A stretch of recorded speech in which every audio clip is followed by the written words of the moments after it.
listening to Republic Broadcasting Network. Because you can handle the truth. I'm on the air. Okay. All right. So we didn't have our intro music here. All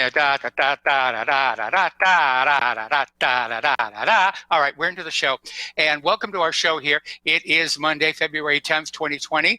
Start of a brand new week of insanity. And the good news is this is my last day in this physical therapy clinic here. And I love the people, and I hope I never have to see them ever again. Tomorrow, I'll be back at my home. With a solid internet connection. The YouTube video will come on back at that point here. And so today we're going to do what we did Thursday and Friday because the internet connection has been going up and down all morning. We're going to do the first hour live, and then the second and third hours are going to be tape replay. I have one more appointment with my doctor, and I have to smile and grin and convince her that I'm absolutely okay to go back home. And let's see. The others were sort of petered out down there. Biden's still down there at the bottom of the list here. And this time, Iowa really, really, really, really, really means it this time that they got the numbers right here. Getting on back to New Hampshire, Joe Biden is showing the signs of somebody who knows he's losing, because apparently at one point there was this student who was asking him about his poor performance in Iowa, and he called this student a lying, dog-faced pony soldier. And liberal media is trying to put a positive spin on it, but that's a stupid thing to call somebody who's a potential voter. Apparently, the student asked how Biden could remain competitive in the race after the performance in Iowa. And Biden answered, "It's a good question. Number one, Iowa's a Democratic caucus. You ever been to a caucus? No, you haven't. You're a lying, dog-faced pony soldier. You said you were, but now you've got to be honest. I'm going to be honest with you. It was a little bit confusing in Iowa." This guy doesn't make any sense. He's acting like somebody who already knows he's lost. So I might as well just say what he feels like saying, which usually doesn't make any sense here. And to add insult to injury, his bus broke down on a highway in New Hampshire. His campaign bus just suffered mechanical failure up there in the Granite State here.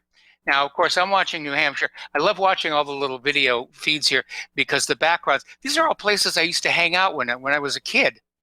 I spent my childhood in New Hampshire. I consider myself a Granite Stater. Certainly ahead of being a Hoosier.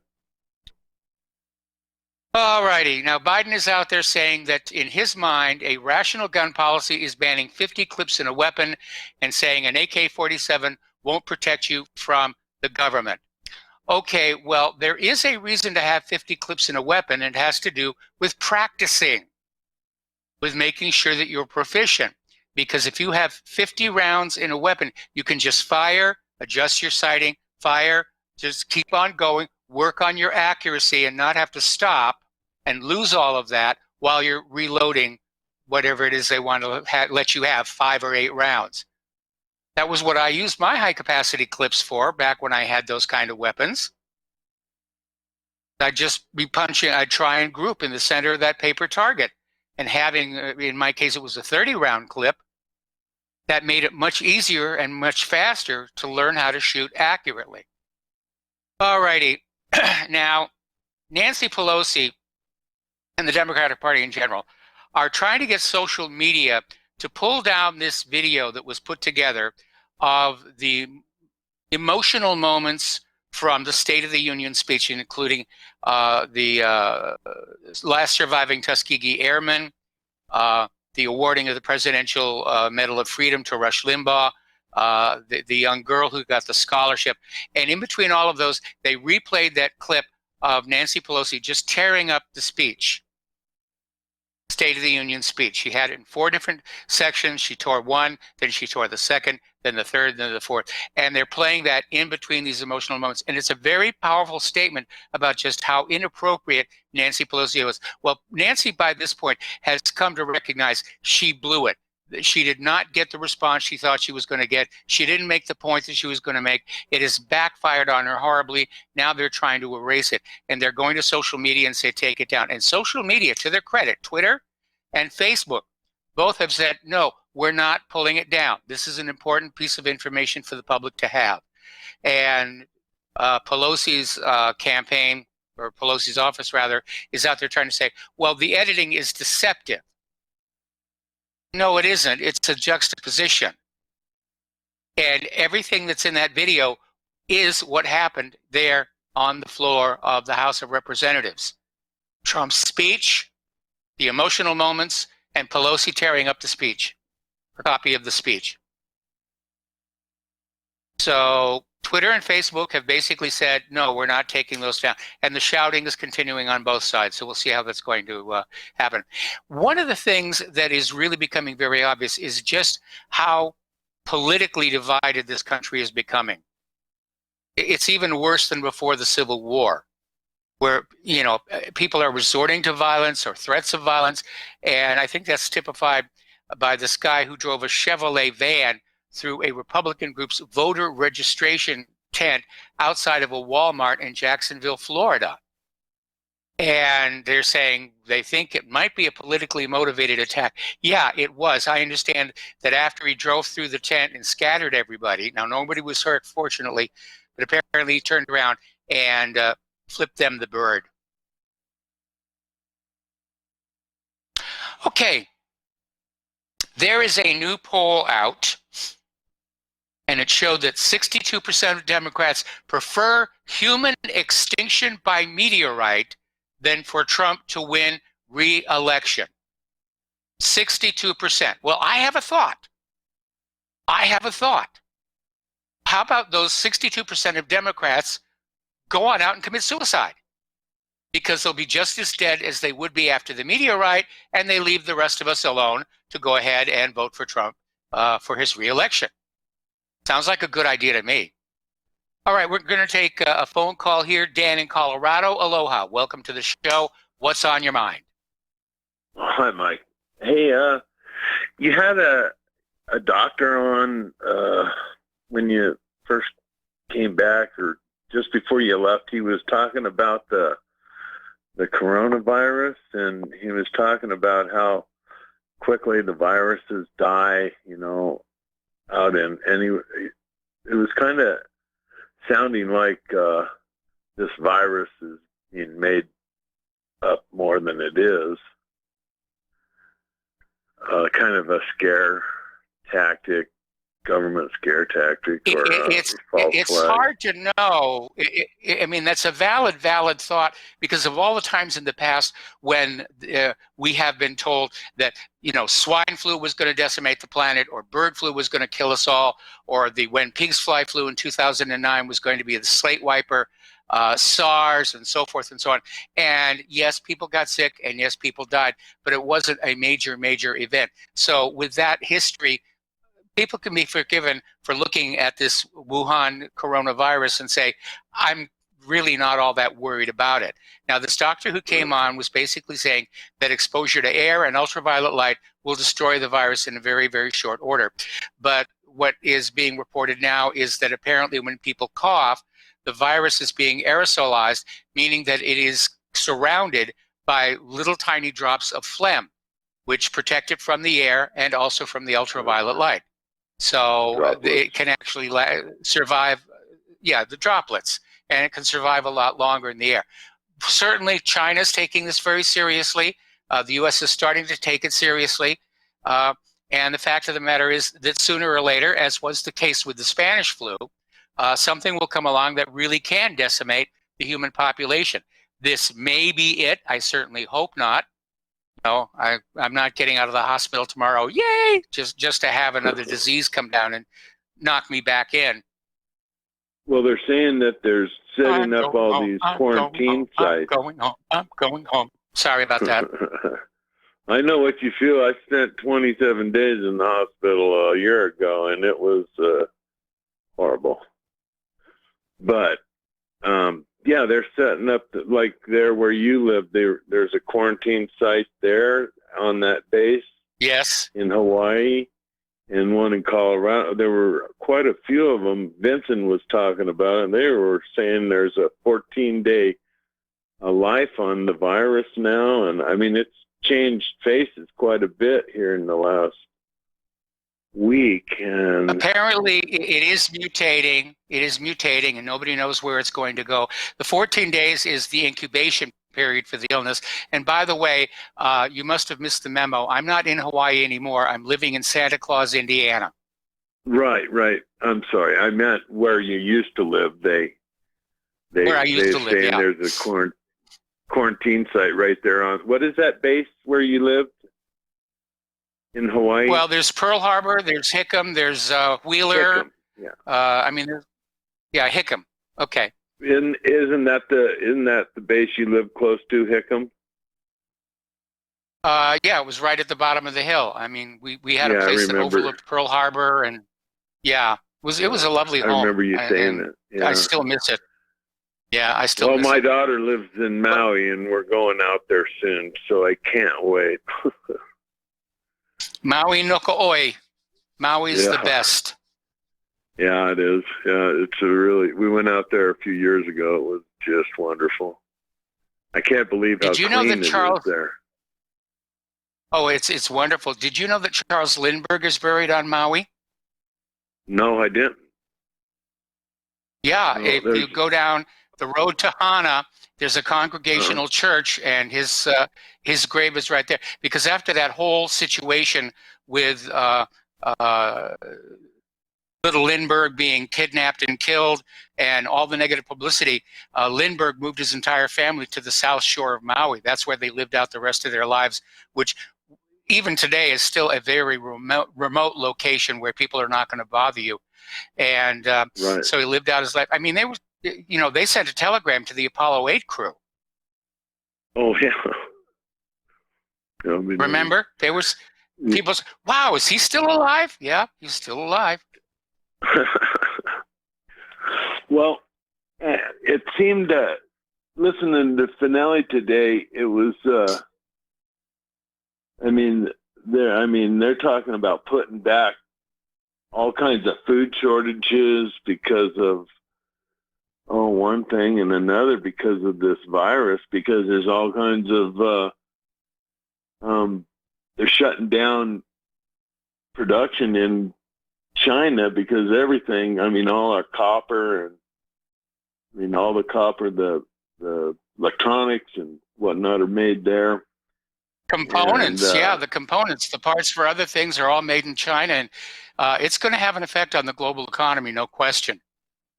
Regardless of how real or the virus is or not, China's reaction to the threat of the virus is going to have an impact on supply chains and the economy. And they were saying that it's called what is it? It has to do with contracts. I can't remember what the wording was, but it's if something major happens, like a nuclear bomb or an earthquake or force something. majeure, I think is the term you're looking for. Force majeure. Exactly. And so all these contracts are not going to be filled.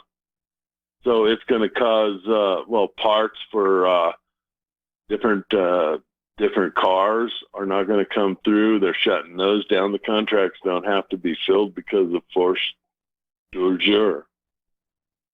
And so I'm just saying that it's looking a little more serious than I was taking it last week. Well, they're saying it's already more serious than SARS. And the bottom line is, we're at the point where, in theory, the quarantine should have halted the spread of it, but it hasn't halted. And so, I imagine they're probably revising the R0 upward at this point. Right. Well, thanks for talking to me. I was really concerned with that today after I listened to finale. All right. Well, the only time to be concerned is when you start hearing about cases in your immediate area where you might come into contact 2 or 3 generations removed. As long as it's majorities in China, I'm not worried sitting here in the middle of Indiana until somebody says, right. And yes, there's a case up in Illinois, but when we start getting cases in Indiana, I'm going to start thinking about face masks and gloves and all the rest of that. Anyway, Dan, thank you for the phone call. We're going to let you go and switch over to Chance in West Virginia. Aloha, Chance. Welcome to the show. What's on your mind? Hello, Michael. I'm happy to hear you're going home. You know, after what they put Oh, Lindbergh no happier through, than I am. I'm throwing a party. Amen. After what they put Lindbergh through, I'm not surprised he moved out of the mainland. And speaking of that incident in Jacksonville, I don't suppose they're considering that a hate crime, huh? And also, speaking of Florida, how many people know that they're testing people for this coronavirus there, and they're not giving out the results? And here's another thing that happened in Virginia, Michael. The state legislature just passed, I believe it was 7 gun laws. It's only waiting now for the governor's signature. So while they got us engrossed in everything else, and you can guarantee he'll sign it, I wanted to bring that to your attention. And did you know that they're shutting down the main shipping port of Shanghai? And there's dangerously high levels I did not know. Yes, and there's dangerously high levels of sulfur dioxide in the air in China right now. You can't be exposed to it for more than 10 minutes. And this brings me to question this. You remember that quote, "Never let a crisis go to waste"? Do you remember that quote? Yes, I remember that quote. Well, don't fool yourself, because Republicans won't let a crisis go to waste neither. So this is going to be very interesting what's going to come down the pike with all these facts I just revealed to you. And that's all I wanted to say, Michael, and congratulations on leaving there, and best of luck. All right, well, we'll get back to you tomorrow, and it'll be 3 hours live tomorrow, assuming that nothing goes wrong between now and then. Anyway, thank you for the phone call. We're going to switch over to Steve Elkins. Steve, I'm probably going to have to take you through the next commercial break. What's on your mind? Well, I'm surprised Chance didn't remind you. I'm going to take off where he talked to my show last night. Not only the part shortages, but also a lot of our antibiotics and medications come from China, too. So guess what? We'll have shortages here in the United States, and you're going to see more death attributed to that, and nobody's talking about that too much. I'm glad you mentioned that this virus is aerosoled, and keeping that in mind, remember that recycled air in your aircraft, that bad air in your aircraft, recycled along with the respiratory droplets, making it through the filtration system there.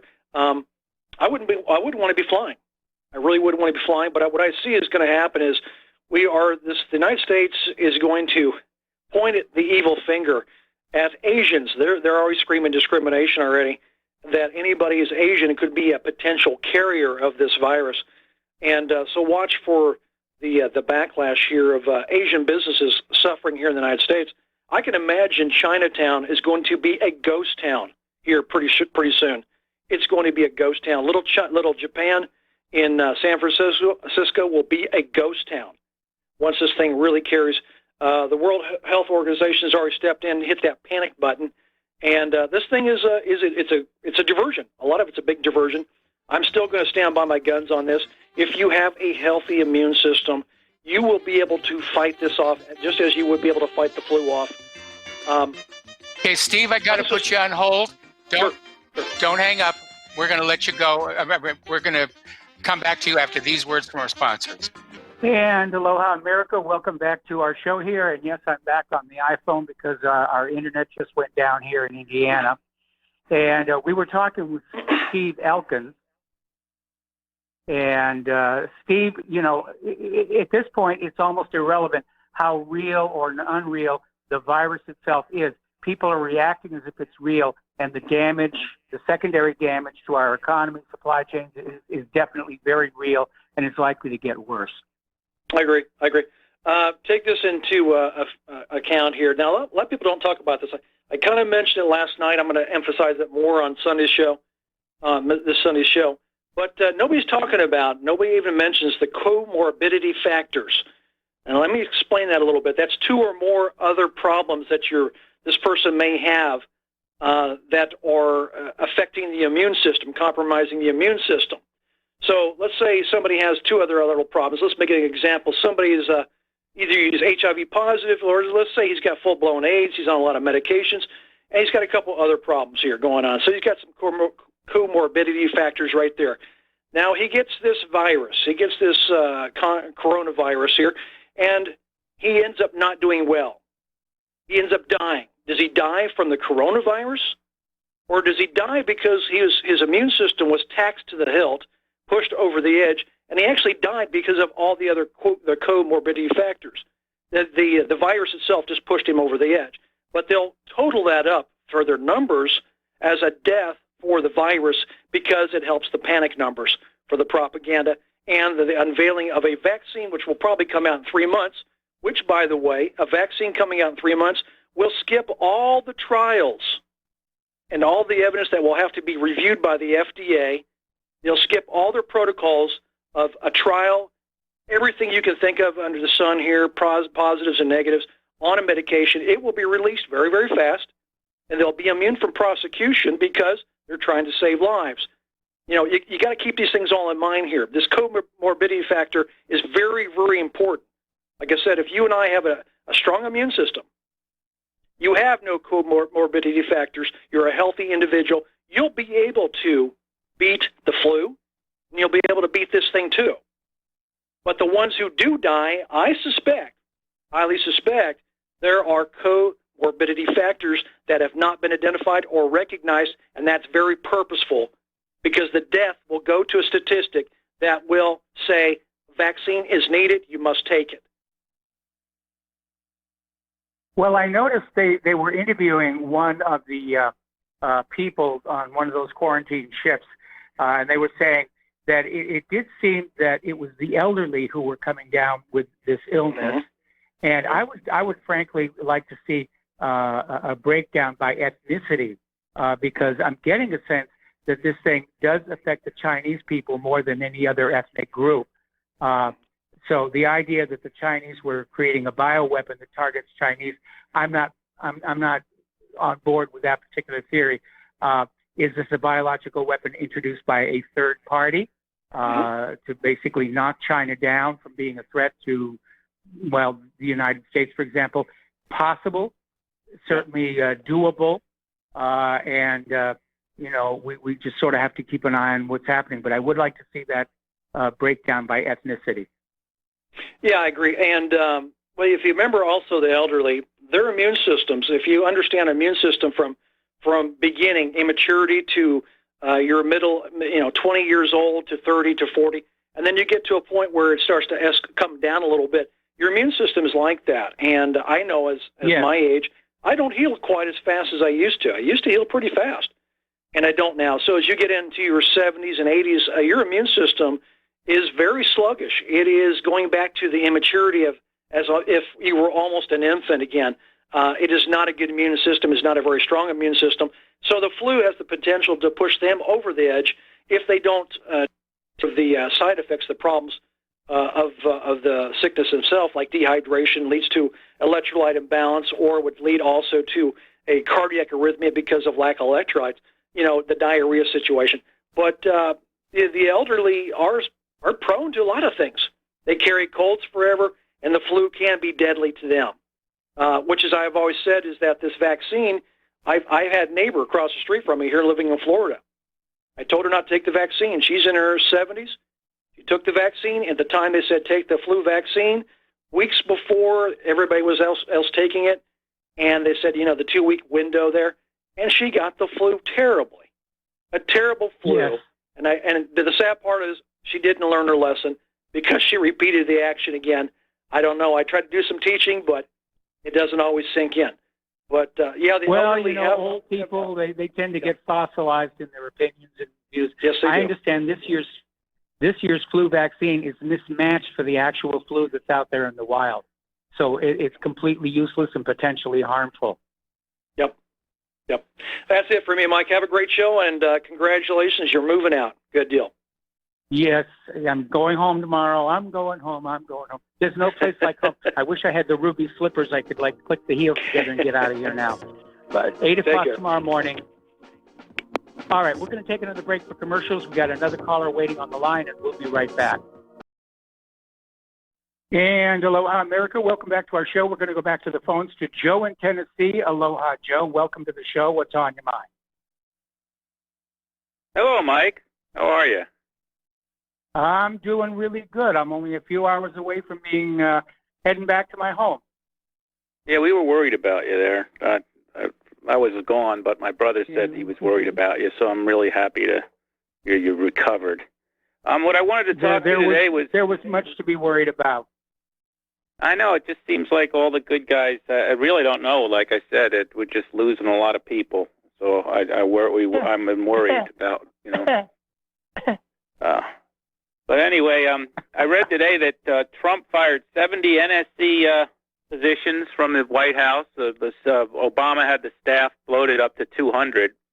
And this is part of the drain the swamp. But I don't know if Trump realizes how pissed off we are about what they put this country through with all this impeachment and this deep state coup attempt against Donald Trump. I'd like to see him fire a lot more of them, not just the NSC, but the State Department. I mean, they need to fire 80% of them. Just keep people there for visas and immigration stuff. But any kind of political hack, deep state New World Order type of position in the State Department, they should just get rid of it. I mean, what has the State Department done but get us into Iraq and all these other boondoggles around the world, besides their open borders policy and trying to see different areas of the country with Somalians and such. But the other thing I think Trump should do is he should ask for every resignation of every federal prosecutor. I mean, I know presidents are allowed to do that when they first become president. I don't know why he doesn't just do it now, like post-impeachment. Being after the coup attempt and the corruption in the government, I want the resignation of every federal prosecutor in the country, and then he can go through them one at a time and accept the ones that he accepts, and then reject the ones the people he wants to keep. I don't know why that has to be something a new president has to do. I think after this attempted coup against the president, it's something I think he should look into. I mean, he's very liberated right now. I agree. Yeah, I mean, he should just scrape that whole thing out, like a hollow gourd, and basically start restaffing, with people who are outside, the Beltway, outside the system, who are not already compromised by donors and lobbyists, and just start from scratch. No, and I mean, the impeachment really can liberate him, because let him howl. They've been howling at him for 6 months. It didn't work. Let him scream some more. It's like having a kid that screams all the time. The people will toned them all out anyway. So go for the throat, yep. Donald. I mean, let's see I want to see the Roger Stone treatment on all these deep state Comey type people too. When they finally do bring them in, because I do believe they're going to be indicted soon. I want CNN's cameras there at 4 a.m. when Jim Comey is still in his pajamas. I don't want him to be able to voluntarily come in and get fingerprinted in the back. I want cameras there. I want these people. That's what they did to us. That's what they did to Manafort. That's what they did to Roger Stone, and they destroyed Michael Flynn. What they did to Michael Flynn is still an out and out such a disgrace to do that to a lieutenant general of the U.S. Army. I can't believe the Army has allowed this to happen without any kind of retribution. To tell you the truth, I'm in shock that the Army could be such little, to the deep state, that they would allow this without any kind of, the Army goes back to George Washington. I mean, it's the oldest institution basically of this country. And to allow an Army lieutenant general to be run through the mill by deep state Justice Department officials who thought it was funny. They thought it was funny the way they entrapped him and ruined his life. It just amazes me that Trump. It's time now, President Trump. I know you play politics and everything, but it's time to just strike one hole. Let them all howl and scream. Pardon him. Pardon Roger Stone. Pardon Manafort. Anybody that's been convicted as part of this Mueller coup attempt should be pardoned right now. I don't know what he's waiting for. Let them howl. I mean, they're howling anyway. Nobody's paying attention to them. So I just hope Trump just decides to throw down the gloves. I mean, this is a nice start, seeing him fire these 70 NSC staffers, but we really need a lot more than this in order to correct this nation. And Trump really, this is his opportunity. He shouldn't wait for the inauguration. He should strike now.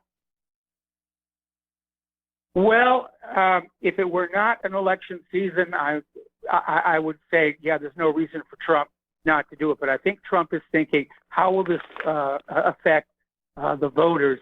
And I think he's exercising the better part of valor here. But I think, assuming he's reelected and he goes into his second term, the chains will be off. He's not going to owe anybody anything. He's not going to owe any favors for anybody. And I think we might actually see the Trump that we all voted for in 2016 finally show up. It's a little overdue, but I'm in agreement with you. It's time to put on those presidential brass knuckles and clean house.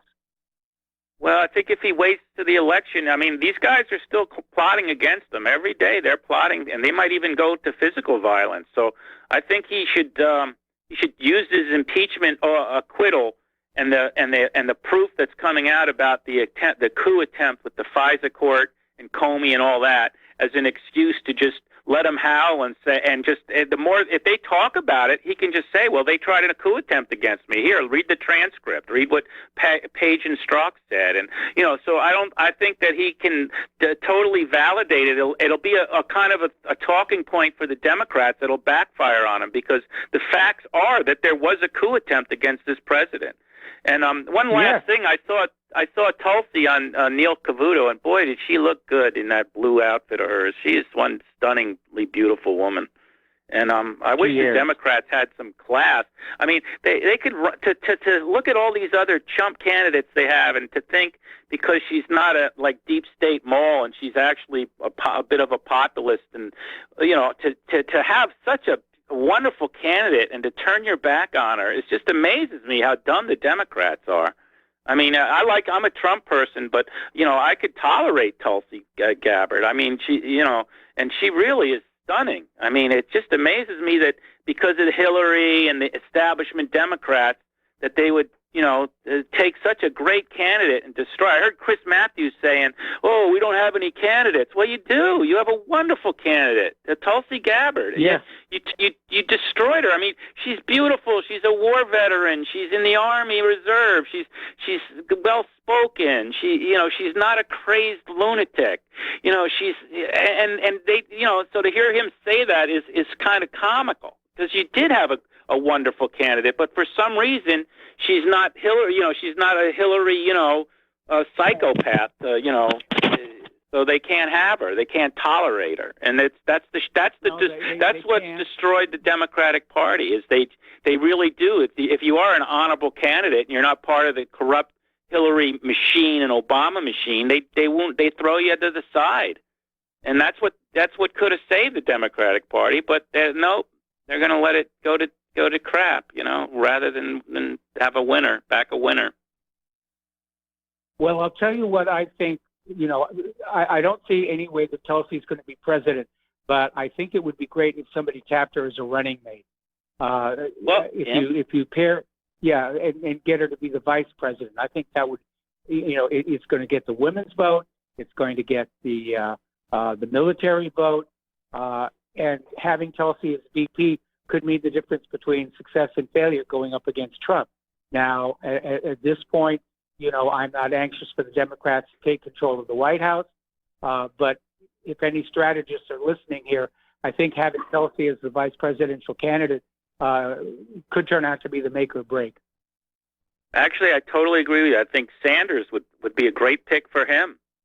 That could kind of tone down he's a socialist crazy. To put her on with him, well, wow, that would be a wonderful thing for Sanders to do. I would almost have to. Yeah. I would be tempted to vote for him, but I couldn't. I'm a Trump person, but at least I wouldn't have nightmares about him winning if he had her on his ticket. Whereas with Hillary, she gives me nightmares if she would win. Really. Well, I'm expecting Hillary to try and come in and steal the nomination in a brokered convention. But yeah, absolutely. If Bernie Sanders would have tapped Tulsi, I might vote for him myself. Yep. Boy, she was so beautiful. I've got to tell you. Look that one up. We're wearing blue today. She really that blue is her color. I thought white looked good on her, but blue looked even better. But anyway, I'll leave it at that, Michael. Have a nice day. All right. Thanks an awful lot. We're going to switch over to Tom in Florida. Tom, aloha. Welcome to the show. What's on your mind?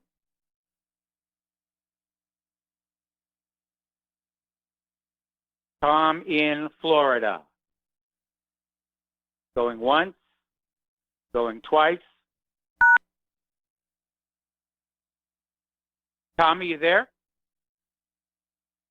I'm hearing lots of clicking and noise and stuff like that. All right, getting on back to the news then. Okay, we got Steve. Okay, Steve in West Virginia, aloha. Welcome to the show. What's on your mind? Yeah. Hi, Mike. Can you hear me? I can hear you. You're on the air. Okay. Yeah, Mike, you had a guy last Thursday call that talked about the coronavirus and how he thought that the United States or Israel was behind it. And I absolutely 100% agree with him. I don't believe there's any chance that it was created in a Chinese bioweapons laboratory and released accidentally. I think the U.S., the United States, Israel, whoever, is behind it, and it's to weaken their economy and to keep everyone on the dollar. It keeps the dollar strong, believe it or not. And the other thing, yes, anybody who trades biotech stocks like I do knows that many, many, many of the vaccine companies are all in Israel. So they're working on vaccines all the time. And you know, if Israel created that virus or in a lab somewhere, I mean, they're the ones that are going to come up with the antidote, you know, or come out with a way to kill it or whatever.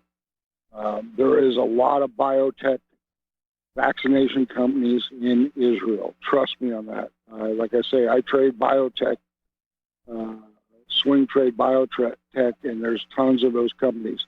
Now, the other thing I want to talk to you quick about, and I know you have other callers, but this thing with Pete Buttigieg or Bootlicker or whatever they call him, this thing is contrived. I mean, there is, yeah, Buttigieg or whatever his name is. It's contrived. There is no way he won Iowa. I mean, Bernie Sanders. I'm out in the Washington D.C. area, Mike. I don't hear anybody talking about Buttigieg. They want Bernie Sanders. There's a lot of people. All these liberals, they want Bernie Sanders. They don't want Hillary. They don't want Buttigieg. They don't want Amy Klobuchar. They want Sanders. And I think it's just a contrived thing, and it's some way to take the delegates away from Bernie so he can't win in the convention and do what you said and stick Hillary there at the last minute and win in a brokered convention. But here's the thing, Mike. If they pull that, the people that want Bernie aren't going to fall for this a second time. They're not going to vote for Hillary. I think they'll either vote for Trump or they'll stay out of the race. I don't see any way. And the people I'm talking to can't stand Bloomberg. They know he's a tyrant. He's a Napoleon. So I don't know. All right. Well, we're back on our normal internet connection here now. So, there's something very funny about the way that Buttigieg has just come from behind. Hello? All right. Well, listen, thank you very much for the phone call. Apparently, Tom in Florida is now back. So, Tom, aloha. Welcome to the show. What's on your mind? Good day, Michael. Hallelujah. All I can say is I'm glad you're going home and positive prayer works. So I'm glad you're going to be going home in the morning. That's fantastic. Absolutely. Anyway, yes, sir. I know the feeling in there. Listen, Michael, I want to talk about petulant Pelosi. But before I do that, they had a thing on Breitbart today about this whole family in China that got this virus in China. And I guess half of them died, and the other 3 are fighting for their life. And it had to do with they're sharing the same food or something. Did you hear about that? Yeah, I heard about that. And it had what food were they eating? They didn't actually be specific about what food they were eating that caused the virus to kill half their members or whatever. So, well, it doesn't have to be the food. If they're sharing the utensils, if the virus is being spread on the utensils, that would do the same thing.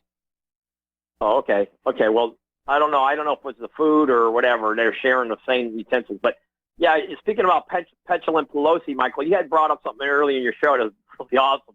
You're talking about the meteorite. They'd rather have a meteorite to hit than have Trump elected. I got an idea for petulant Pelosi and the demon rats. Why don't they all walk over to the San Francisco Bridge and just jump off at the same time? Thousands at a time. I agree. Go to the San Francisco Bridge and start jumping like it's 1929, the Wall Street crisis. Okay? Well, you know unfortunately, they've put up safety nets on the Golden Gate Bridge. They put up safety nets so people can't jump off anymore and kill themselves. They just hang in the net, bounce up and down for a bit. Okay, well, let them jump off of any bridge in San Francisco or on a high rises or whatever the case may be if they hate Trump so much. But, you know, that one caller you had, he's a good caller, but he said something about he would vote for Bernie if Tulsi Gabbard was on there. First off, Tulsi Gabbard will not be VP for anybody, I don't believe, because she's too more mainstream and these leftist wackos.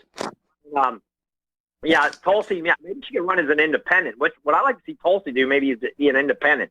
But, Michael, you know, getting back to Tulsi and the last caller, the other callers talking about that, one of the people going to realize the people in this country woke up to about the immigration problem.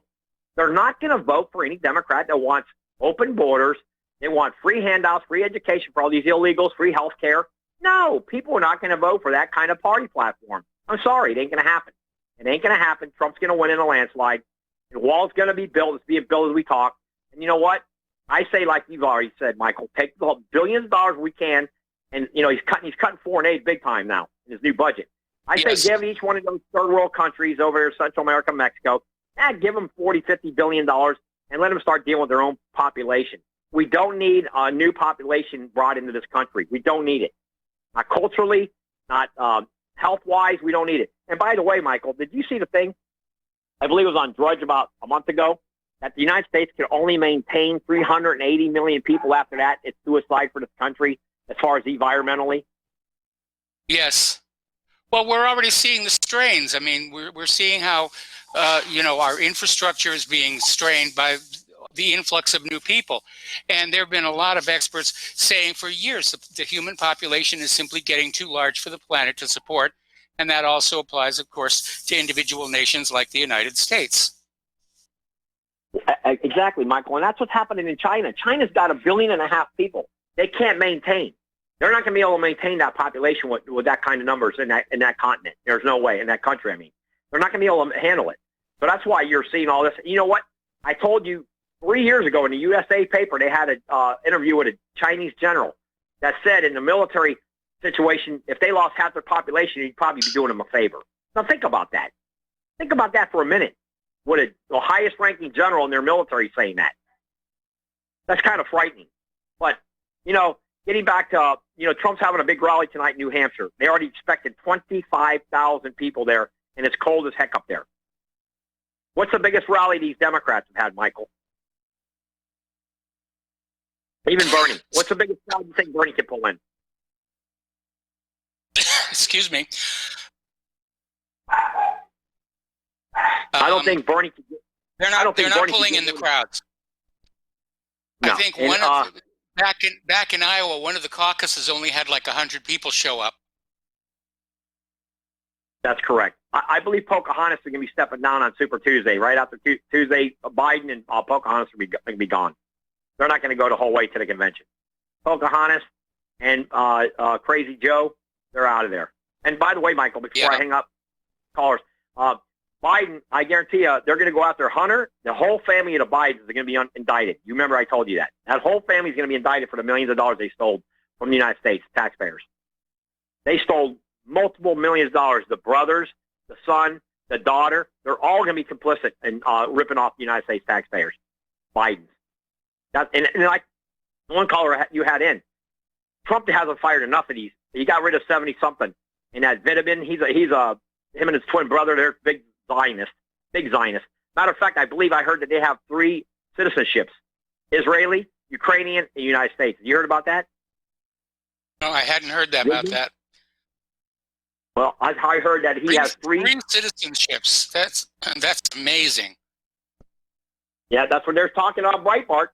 I saw that on one of the news networks that this guy Vidman has 3 citizenships, and I don't know how this guy got such high up in rank coming from Ukraine, and then he's trying to rat out the president of the United States. Unbelievable what all these rats, deep swamp rats are doing.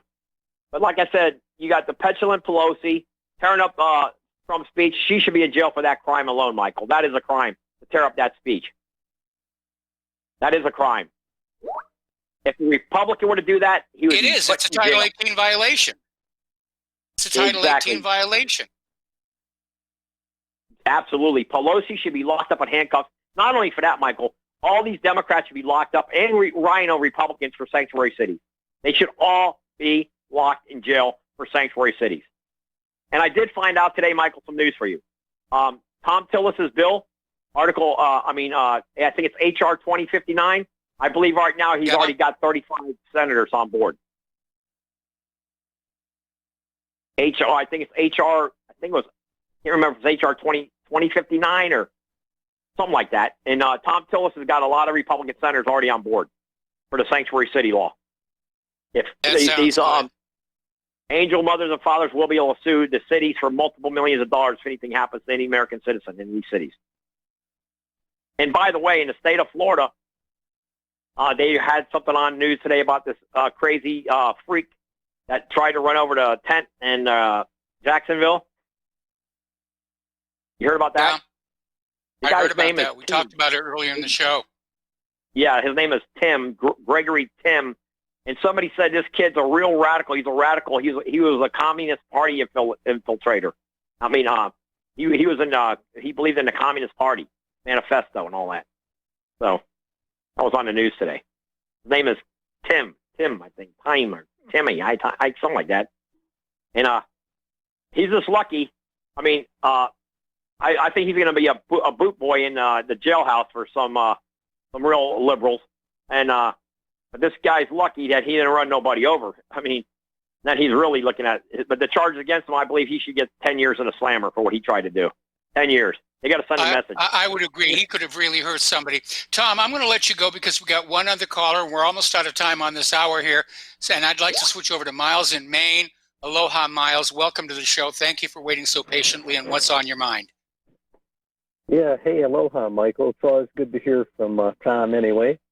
I just wanted to say tomorrow, if they say anything other than you're going home, I think you just put them on the show and we'll just we'll bribe them for you. Well, going home tomorrow, I'm not going to have my occupational therapy. I'm not going to have my physical therapy. I'm not going to have all these people coming in and taking samples of everything. And so I'm going to have a lot more time to devote to show prep and getting the show back to where it really ought to be here. And, for you, our audience here, I tell you, I hope I don't get pulled over for a traffic stop because I got so many needle marks on my arm. They're going to think I'm a junkie.